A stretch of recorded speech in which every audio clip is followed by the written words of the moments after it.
Halo semuanya. Ya, ini sudah menjadi sesi yang terakhir untuk retreat kali ini. Selama beberapa hari, Tuhan telah memberikan banyak berkat kepada kita. Dan apa yang paling penting adalah memang kita berusaha dan mempersembahkan untuk kehidupan rohani. Tetapi lebih daripada semuanya itu, jika kita menjadi satu hati sama Tuhan, firman Tuhan, hati Tuhan dapat mengalir di dalam hati kita. Jika hati kita menjadi satu sama Tuhan, kita menjadi satu dengan Tuhan.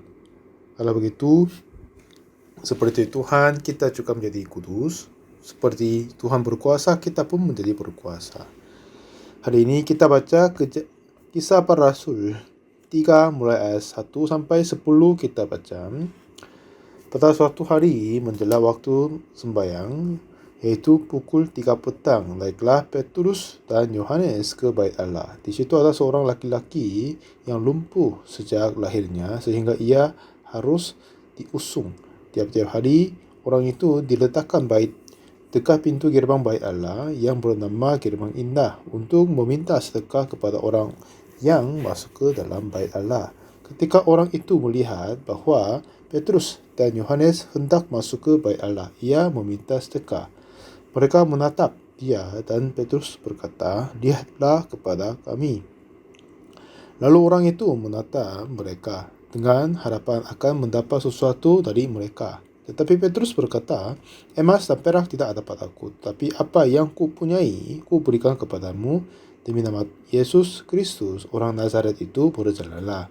Lalu ia memegang tangan kanan orang itu dan membantu dia berdiri. Seketika itu juga kuatlah kaki dan mata kaki orang itu.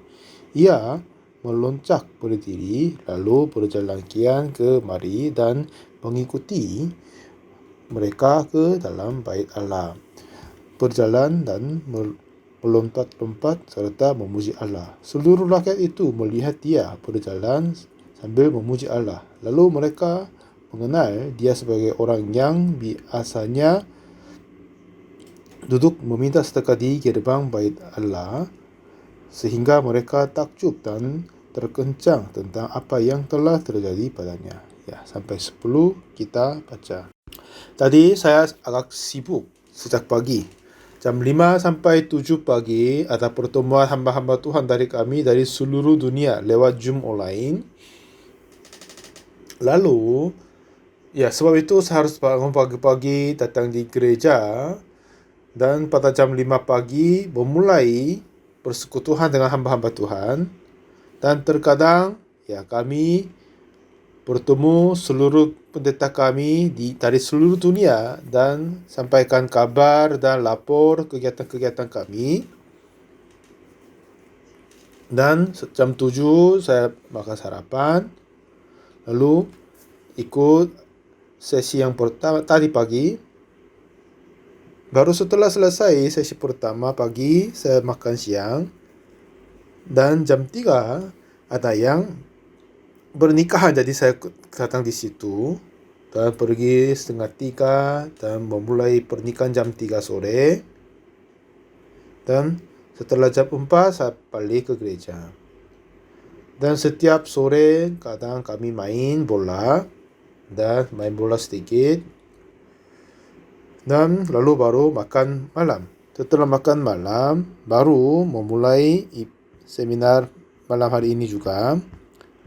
Nah, sekitar sepanjang hari ini berjalan sibuk-sibuk sepertinya. Dan berapa banyak saya merasa bersyukur adalah hati Tuhan menjadi satu sama hatiku, jadi mengalir bersama. Jadi pekerjaanku ini bukan menjadi pekerjaanku sendiri, tapi menjadi pekerjaan Tuhan juga. Dan pagi ini kita belajar tentang Petrus. Sebab Petrus menyangkal Yesus ketiga kalinya. Dengan itu, dia selalu merasa kesalahan dan beban. Dan kiranya, aku tidak akan tahan gini. Aku sudah menyangkal Yesus 3 kali. Bagaimana saya berkata, aku orang yang murid Yesus. Aku adalah nelayan. Saya akan pergi ke tangkap ikan. Dan dengan itu, dia pergi tapi tidak bisa tangkap apa-apa. Dan seperti janji mereka, Tuhan Yesus datang dan berkata, apakah ada lauk pauk? Enggak ada. Tebalkanlah jalamu di sebelah kanan. Lalu mereka tangkap banyak ikan. Dan setelah mereka datang di darat, Tuhan Yesus telah siapkan api arang dan sudah siapkan ikan dan roti. Dan mereka tidak berkata apa-apa, tapi duduk bersama dengan Yesus dan makan sarapan. Setelah sarapan, Yesus bertanya, Simon, anak Yohanes, apakah engkau mengasihi aku lebih daripada mereka ini? Nah, Petrus sudah merasa beban karena dia telah menyangkal Yesus 3 kalinya. Sebab itu, Petrus dia berkata sendiri, apakah aku murid Yesus? Tidak mungkin. Aku tidak layak dipanggil muridnya. Aku pergi tangkap ikan. Ya, dia berkata. Tapi setelah Yesus datang, dia membuat konsultan samanya. Setelah sarapan. Setelah sarapan, Yesus bertanya, Simon anak Yohanes, apakah engkau mengasihi aku lebih daripada mereka ini? Ya Tuhan, kau tahu bahwa aku mengasihi engkau. Lalu Tuhan berkata, gembalakanlah domba-dombaku. Nah, sekarang Petrus sudah melihat Yesus yang bangkit setelah 3 hari kemudian dari kematiannya. Dan sebab dia menyangkal Yesus sebelumnya, dia merasa bersalah dalam hatinya. Dan dia menghadapi Yesus pun merasa beban sekali. Apakah aku benar-benar murid Yesus? Tidak mungkin. Aku yang menyangkal Yesus 3 kali. Aku bukan dia rasulnya. Tapi Yesus bertanya, Simon anak Yohanes, apakah engkau mengasihi aku lebih daripada mereka ini? Oh ya, engkau tahu aku mengasihi engkau, Tuhan. Ya, dan gembalakanlah domba-dombaku. Jadi Petrus terasa heran sekali. Ya, aku telah menyangkal Yesus 3 kali, tapi Tuhan berkata, aku menjadi gembala yang mengembalakan domba-dombanya.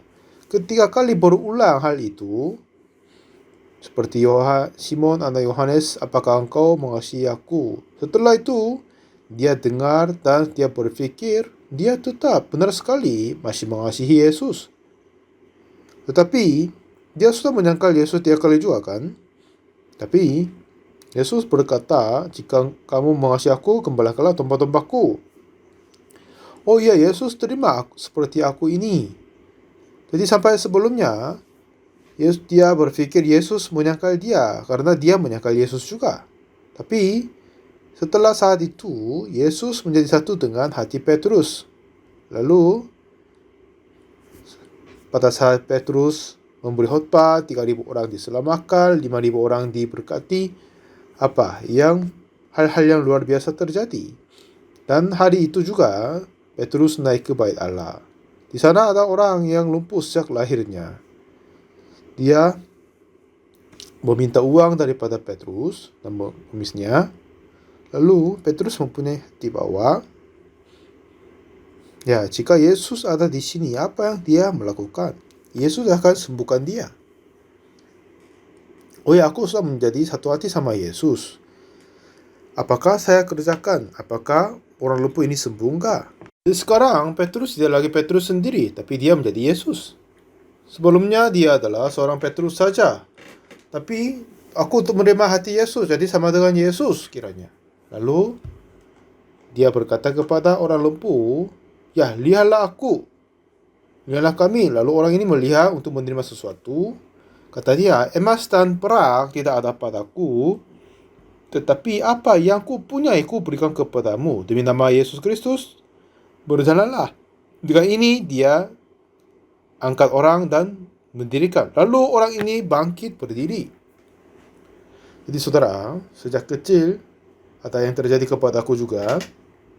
Satu ketika saya ada di rumah, dapat telepon, Pak Pendeta, saudara Kim Chung Han dirawat rumah sakit karena kena kanker.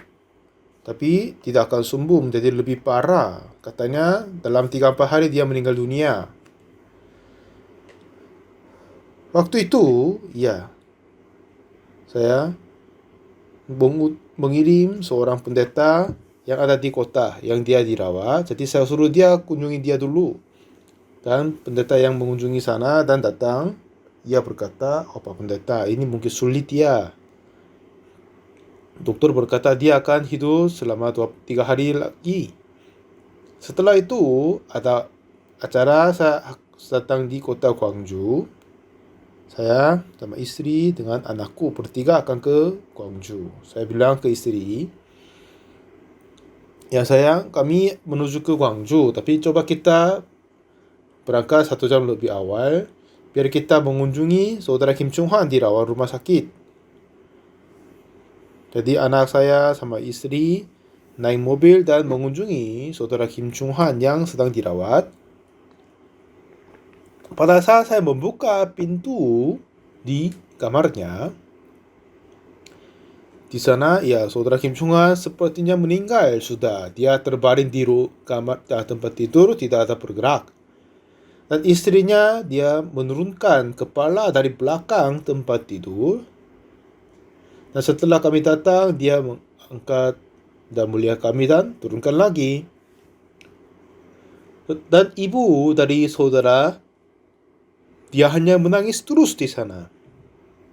Dan saudara itu, apakah dia tidur atau enggak, dia tidak sama sekali ada pergerakannya. Nah, waktu saya datang di kamar di rumah sakit, ya suasana kematian sudah kiranya tertutup di sana. Waktu itu saya berpikir bahwa jika saat ini bukan pendeta Pak Oksu, tetapi Yesus datang di tempat ini, apa yang terjadi? Saya mulai berpikir tentang itu. Sering saya membaca Alkitab dan berpikir bahwa jika saya mengalami kesulitan dan kesusahan, dan jika Tuhan Yesus berada di dalam kondisi ini, apa yang dia harus melakukan? Dan di dalam hatiku juga ada Yesus, ya kan? Yesus ada di dalam hatiku juga. Ya, Yesus akan kerja seperti begitu. Kadang-kadang saya mempunyai hati demikian. Jadi pada saat itu, suasana di dalam kamar yang ruangan itu, suasana kematian sudah tertutup walaupun saudara itu masih hidup dia.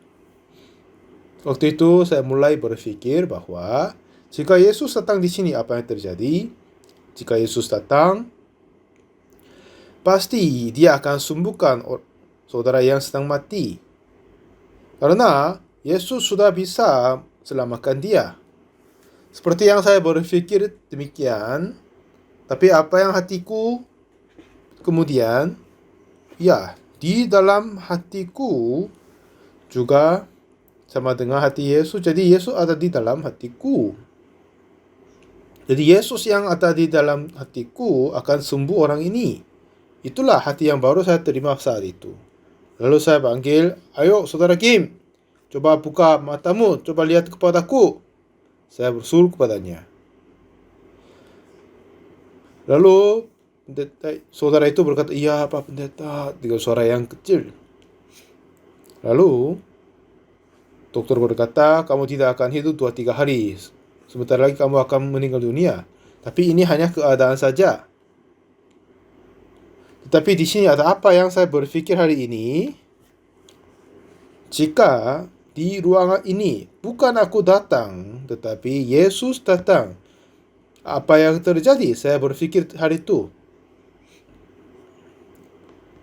Jika Yesus masuk ke ruangan rumah sakit ini, apa yang terjadi? Apakah Yesus sampaikan firman dan meninggalkan Anda sedang mati dan dia pergi? Oh tidak, Yesus tidak akan melakukan begitu.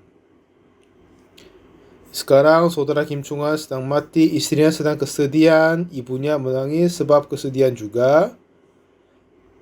Pasti Yesus akan sembuhkan saudara ini, saya berpikirnya.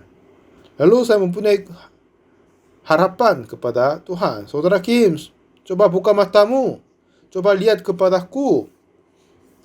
Saya bilang kepadanya, "Ya Pak Pendeta." Dia berkata, Doktor bilang, Anda tidak akan hidup 2-3 hari lagi. Tapi ini adalah hanya keadaan saja. Tapi jika Yesus datang di sini, apakah Yesus meninggalkan Anda yang sedang mati dan ibu yang sedih dan istrimu yang sedih meninggalkannya? Tidak, Tuhan Yesus tidak akan meninggalkan semuanya. Pasti Yesus sembuhkan Anda. Jadi saudara, dalam hatiku juga ada Yesus Kristus. Dan dia sudah cukup menyembuhkan Anda. Jadi hatimu sudah menjadi hati Tuhan. Seperti Yesus tidak sama sekali meninggalkan orang sakit. Dia selalu sembuhkan mereka.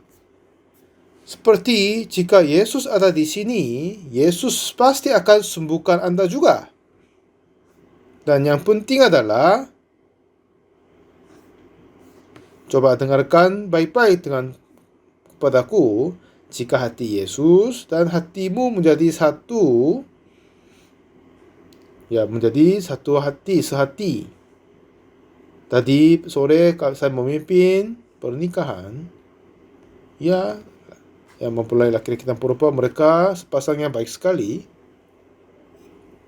Pada saya pimpin pernikahan, sampaikan firman untuknya, saya merasa berbahagia juga. Lalu sore saya main bola di gereja, dan sekeluarga dari istri sama suaminya datang dan kami obrol-obrol bersama dan mereka pulang. Lalu saya merasa berbahagia juga. Nah, sepertinya begitu.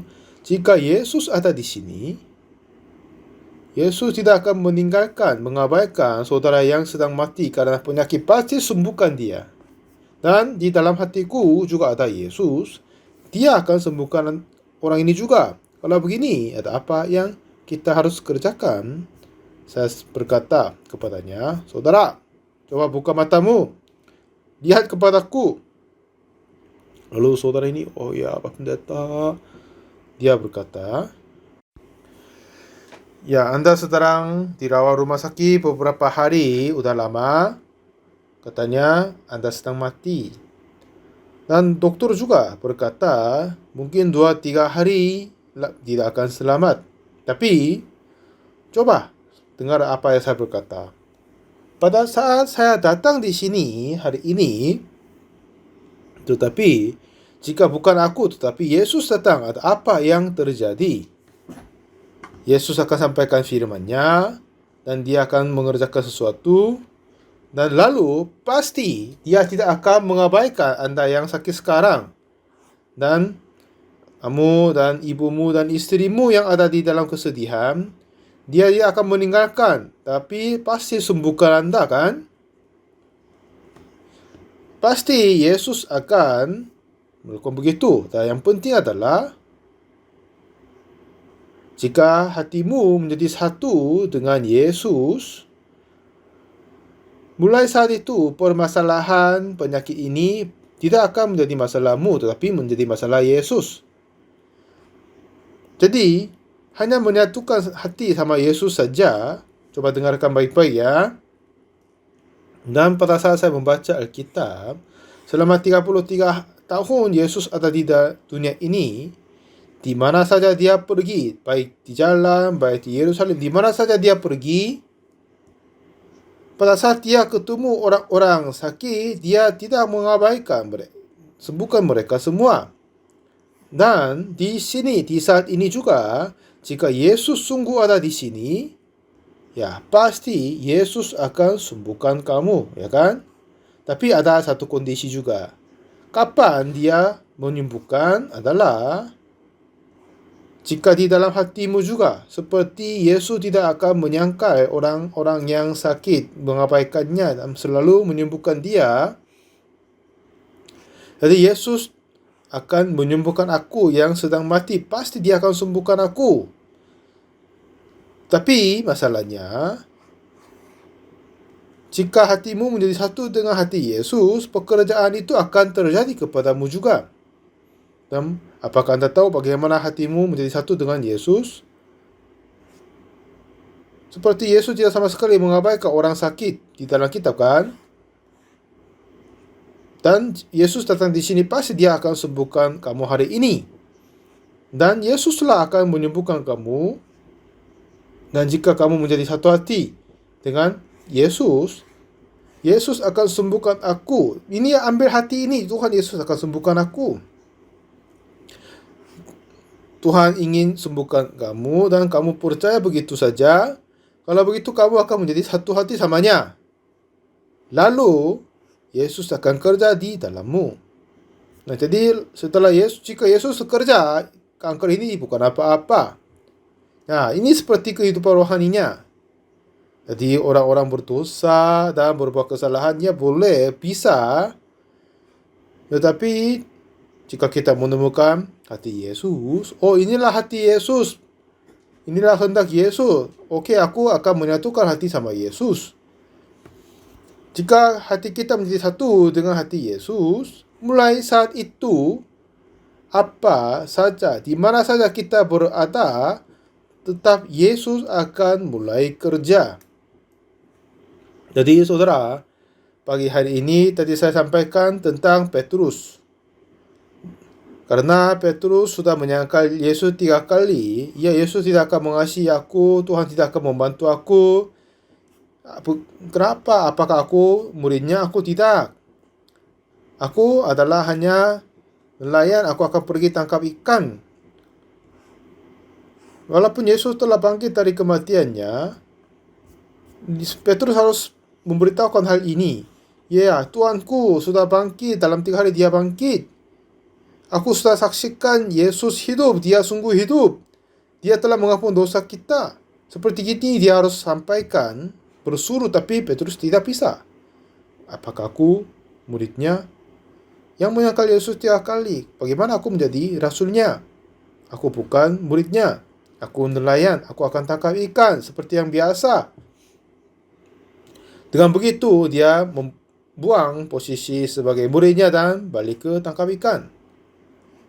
Terkadang, saya mengunjungi rumah dari jemaat-jemaat, dan sebab COVID masih belum bisa, dan sebelumnya pada saat mereka sulit, saya mengunjungi, sampaikan firman Tuhan dengan hati Tuhan. Mereka terima dan diberkati banyak. Dan dengan soal saudara Kim Chung Han, jika menjadi satu hati dengan Yesus, dia menjadi satu hati sama Yesus. Jadi di antara barang siapa Anda yang hadir malam hari ini, jika kita menemukan hati Tuhan dalam Alkitab dan menyatukan dengan dirimu, hatimu, nah Yesus yang kerja di dalam firman Tuhan menjadi satu dengan hatimu, dan kita menjadi satu dengan Tuhan yang hidup. Jika kita menjadi satu dengan Tuhan, Tuhan akan menangani semua segala permasalahan kita. Semua masalah kita akan menjadi masalah Yesus. Lalu apa yang saya sampaikan kepada saudara Kim Chung Han? Yesus sungguh ingin mengampuni dosamu. Dia akan menyembuhkanmu. Ya, Yesus akan sembuhkan aku jika Anda mempunyai hati begitu. Hatimu menjadi satu dengan hati Yesus. Jika hatimu menjadi satu dengan Yesus, Yesus menjadi satu dengan Anda, dan dia akan kerja di dalammu. Jadi dengan iman ini tidak akan menjadi masalah apa-apa. Jadi saudara, banyak kali saya mempunyai beda hati sama Tuhan. Saya berbohong banyak sekali dan berbuat banyak kejahatan. Dan sering mempunyai banyak hati-hati yang beda dari Tuhan. Tapi pada saat tahun 62, saya menemukan Yesus mengampuni dosaku.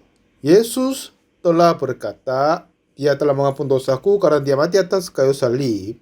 Tapi jika aku berkata, aku orang berdosa, ini menjadi beda hati sama Tuhan.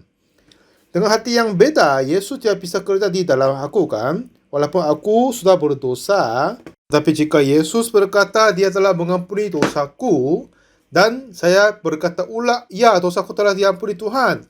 Kalau begitu, kita menjadi satu hati dengan Yesus. Amin. 2 tahun yang lalu, pada saat kami mengadakan kantata Christmas, ada yang orang berkata di seorang kakak sama nenek dan bapa dan ibu datang dan berkata tentang apa mereka makan. Dan kakek itu berkata kepada istrinya, apakah saya makan apa? Makan apa? Mereka tanya. Dan suami yang tua berkata, ya, coba kita pergi yang maka untuk kamu suka, kita makan chicken soup. Tapi nenek berkata, oh tidak, coba kita makan apa yang kamu suka, yang steak. Oh tidak, yang kamu suka chicken soup kita makan.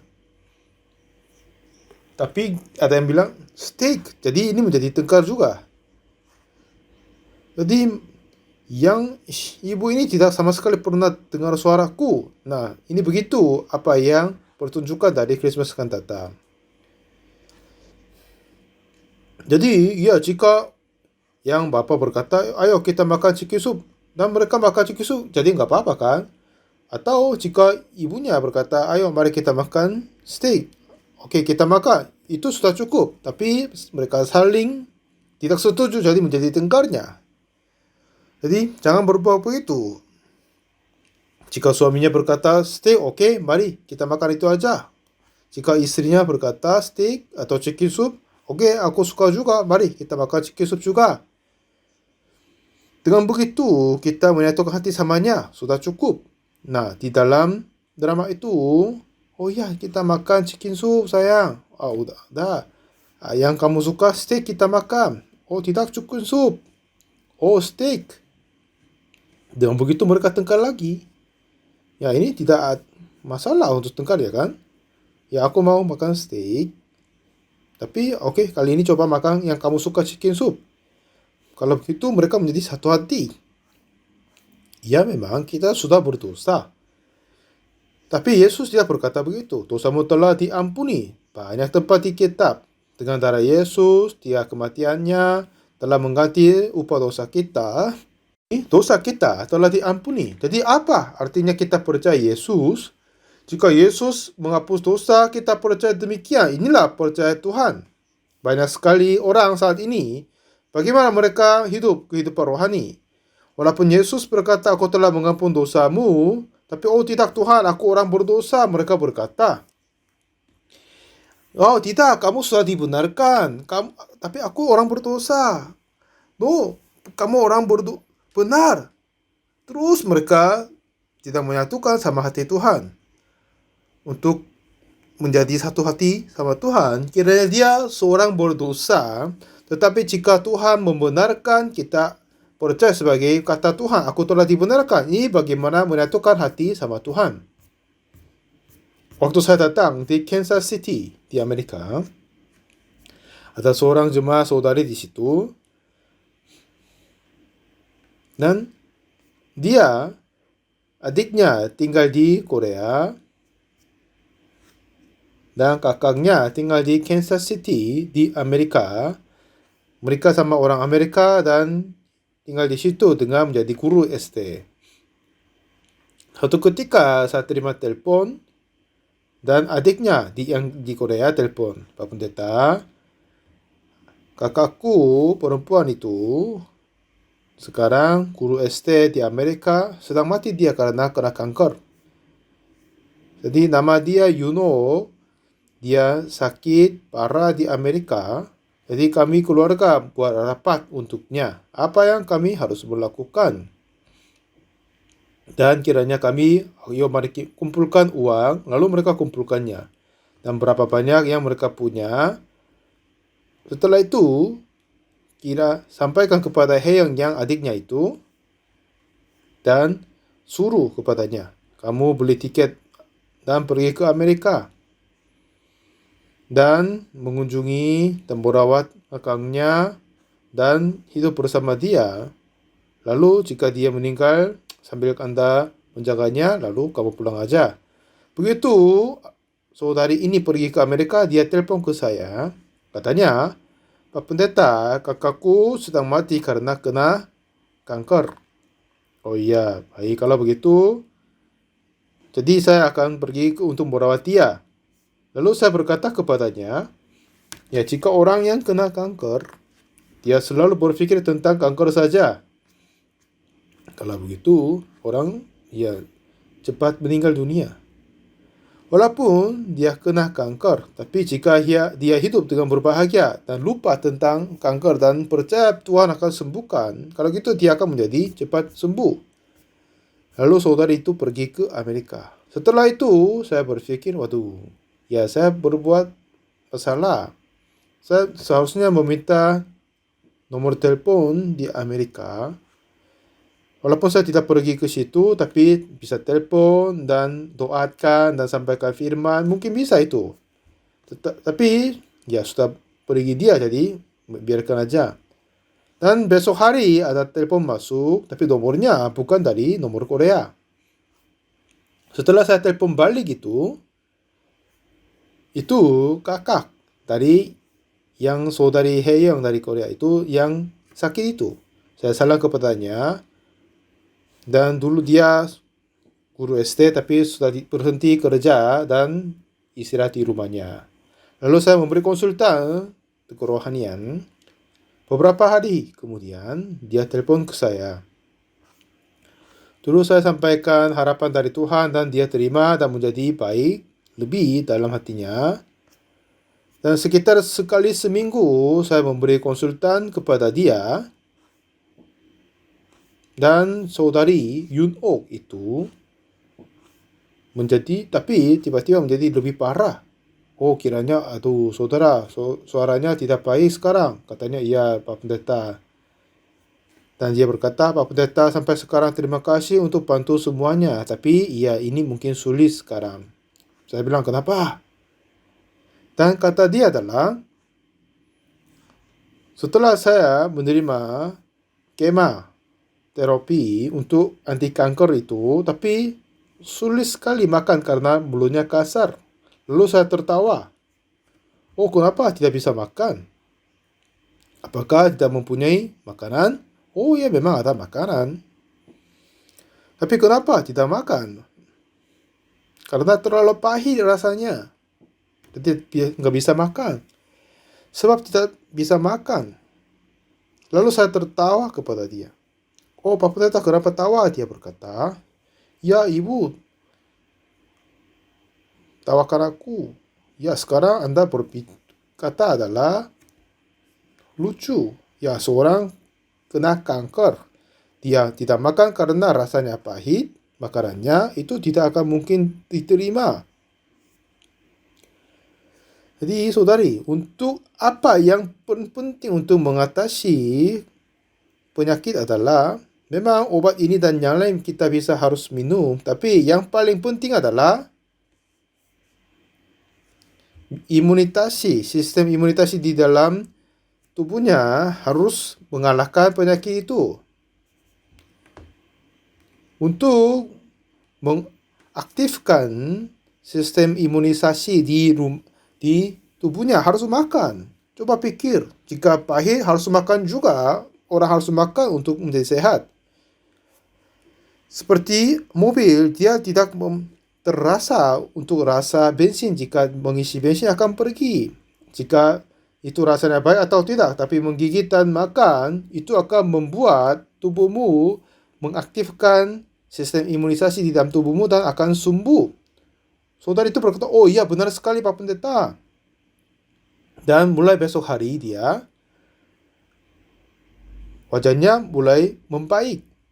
Setelah 1 minggu kemudian, wajah seperti normal, seperti sebelumnya. Jadi makin baik dari dulu. Waktu itu saya datang di Dallas untuk pimpin retreat di sana. Lalu dia datang dan ceritakan. Dulu dia kasar mulutnya dan merasa pahit semua makan, jadi nggak bisa makan. Dan jika orang merasa enak pada makanannya dan makan itu baik, tetapi untuk penyakit kanker, walaupun kasar harus makan, harus dapat bergizi, biar imunisasi bisa diaktifkan dan melawan dengan sel kanker. Lalu yang heran adalah, mulai saat itu saudari ini usahakan makan terus. Dan dia menaruh makanan di mana-mana saja di dalam rumahnya, dan apa saja yang dia ambil dan makan terusnya. Dan setelah beberapa waktu kemudian, ya, dia sudah menjadi kelihatannya sehat sekali. Jadi lebih sehat dari sebelumnya. Lalu tahun berikutnya saya ikut retreat sekali lagi dan saya tanya, "Waduh, apakah Anda makan seperti yang saya berkata?" Dia berkata, "Ini masalah hidup dan mati, ya kan? Tidak ada pilihan, saya harus makan seperti katamu," dia berkata. Tapi banyak orang jika mereka tidak merasa enak, tidak mau makan. Walaupun orang meminta makan, tapi tidak bisa makan, tidak mau makan. Tapi nanti saya tanya, bagaimana saudari bisa makan walaupun kasar mulutnya terasa pahit?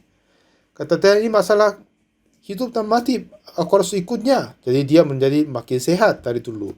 Dan beberapa waktu kemudian, dia memberi telepon sekali lagi dan berkata lagi, "Pak Pendeta, sampai sekarang terima kasih banyak. Tetapi sekarang tidak akan mungkin." Saya bilang, "Kenapa lagi, Pak Pendeta?" "Saya merasa sakit mah parah sekali, jadi saya tidak bisa tahan." "Ya, benar ya. Apakah sekarang juga sakit karung perut?" "Oh, sekarang masih oke." Saya tertawa lagi. "Kenapa?" "Ya, pada saat ada kram perut dan berhenti, akan menjadi sembuh. Kenapa merasa sedih?" Saya bilang.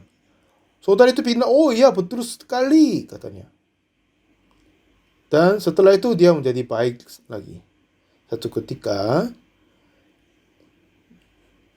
dia tak pakai topi untuk lulusan dan pakai seragam untuk lulusan juga dan mengambil gambar dan kirim ke saya. Lalu saya bilang, "Aduh, kenapa Anda kirim foto sebegitu?" Katanya dia sudah lulus dari kemoterapi kanker dan dia ada upacara untuk acara lulusnya. Mulai saat itu dia menjadi makin sehat. Dulu dia berkata akan mati sebentar lagi. Akhir-akhirnya dia menjadi sehat sekali. Sekarang dia balik ke tempat kerja sebagai guru dan kepala sekolah merasa berbahagia juga. Dan tahun berikutnya pada musim semi datang, ini sudah datang ibadah Paskah. Dan panitia siapkan ibadah Paskah dan sampaikan kepadanya, "Saudari, silakan datang di Korea untuk ibadah Paskah dan tolong memberi kesaksian bagaimana Anda sembuh dari penyakit kanker." Lalu saudari ini datang di Korea bersama dengan suaminya. Lalu dia memberi kesaksian, itu menjadi berkah sekali. Dan kapan saja saudari ini ketemu seorang kanker, dia memberi kesaksian dan minta tolong doa daripadaku. Seperti begini, saudari ini sama saya menjadi satu hati tentang penyakitnya. Jadi tidak hanya dia menjadi satu hati sama aku, tapi dia menjadi satu hati sama Yesus ada di dalam aku. Mulai saat itu, semua penyakit yang dia punya menjadi penyakit masalah Yesus. Jadi apa saja yang kita mempunyai permasalahan, tetapi jika kita menyatukan hati sama Yesus, kita menjadi satu dengan Yesus. Kalau begitu, semua pekerjaan-pekerjaan dari Yesus tetap terjadi di dalam kita. Lalu sekarang dia pindah ke Washington. Terkadang telepon ke saya, dan suami pun merasa gembira sekali. Dan kapan saja dia ketemu seorang kanker, telepon dan minta doa dan bersyukur bersama. Sampai sekarang begitu. Waktu itu saya kunjungi kepada saudara Kim Chung Han yang tadi. Dia sekarang hampir mati dia. Lalu saya berpikir, jika bukan aku datang tapi Yesus datang di ruangan rumah sakit ini, ya, Yesus pasti sembuhkan orang ini. Jika aku menjadi satu hati sama Yesus, ya Yesus akan kerja. Ya, Yesus akan sembuhkan dia. Yesus akan mengobati dia. Aku berkata kepada saudara itu dengan berteriak, "Halo saudara Kim, coba buka matamu dan lihat kepadaku." "Oh ya, Pak Pendeta." Dengan suara kecil dia menjawab, "Ya, kamu katanya kena kanker sedang mati. Dan doktor bilang tidak akan hidup, tidak akan selamat. Tapi coba dengar padaku. Aku sudah membaca kitab. Dan kitab berkata, di mana saja Yesus pergi dan siapa saja dia ketemu, dia selalu sembuhkan yang sakit. Dan di sini juga ada Yesus. Yesus yang ada di dalam ruangan ini juga akan mempunyai keinginan untuk sembuhkan kamu. Jadi, jika kamu menyatukan hati dengan Yesus, mulai saat itu Yesus akan kerja kepadamu. Dan bagaimana kamu menjadikan satu hati sama Yesus? Ya, walaupun aku bukan bisa melihat, tapi Yesus ada di sini, dia akan sembuhkan penyakitku. Kalau begitu aku akan sembuh. Coba ambil hati ini. Kalau begitu, kamu pasti akan sembuh. Lalu saya meletak tangan di atas kepala saudara dan berdoa. Dan saudara itu percaya, ya Yesus akan sembuhkan aku juga. Setelah itu, saya pergi ke Gwangju, pimpin ibadah, dan pulang. Setelah seminggu kemudian, sambil sarapan, saya dapat telepon. Adalah, ya saudara Kim yang tadi. Oh saudara, apa masih belum mati ya kan? Ya, masih belum katanya. Apa gimana kabarnya? Oh baik-baik. Pak Pendeta, saya sekarang sudah keluar dari rumah sakit. Oh iya, haleluya. Saya bilang, saya berterima kasih banyak sekali. Dokter memeriksa. Katanya tidak ada sel kanker di dalam tubuhku. Sudah menjadi sembuh katanya. Lalu dia kunjung ke gereja saya. Dan pada ibadah minggu, dia memberi kesaksian kepada jemaat-jemaat bagaimana Tuhan menyembuhkan dia. Dan betapa kita senang berbahagia tentang itu. Nah, tadi kehidupan rohani ini dan apa yang percaya Yesus adalah menyatukan hati kita sama Yesus. Nah, kita sudah berdosa. Dan Yesus telah menyangkal Yesus 3 kali. Dan awalnya kita merasa dosa, jadi kiranya Yesus tidak akan bersama dengan aku. Dan Petrus pun berpikir, jadi dia pun balik ke tangkap ikan, akulah ya nelayan saja. Tapi Yesus kunjung dia, Galilea. Apakah kamu punya lauk pauk? Tidak ada. Dan terbakarlah jalanmu di sebelah kanan perahu. Lalu tangkap banyak ikan. Lalu panggil dia, sarapan bersama. Setelah sarapan, Yesus berkata, ya Simon, anak Yohanes, apakah engkau mengasihi aku lebih dari mereka ini? Lalu Petrus menjawab, benar Tuhan, engkau tahu bahwa aku mengasihi engkau. Ya, Petrus memang mengasihi Yesus. Tapi sebab dia menyangkal Yesus 3 kali, dia kiranya tidak layak dipanggil murid dan dia mau meninggalkannya.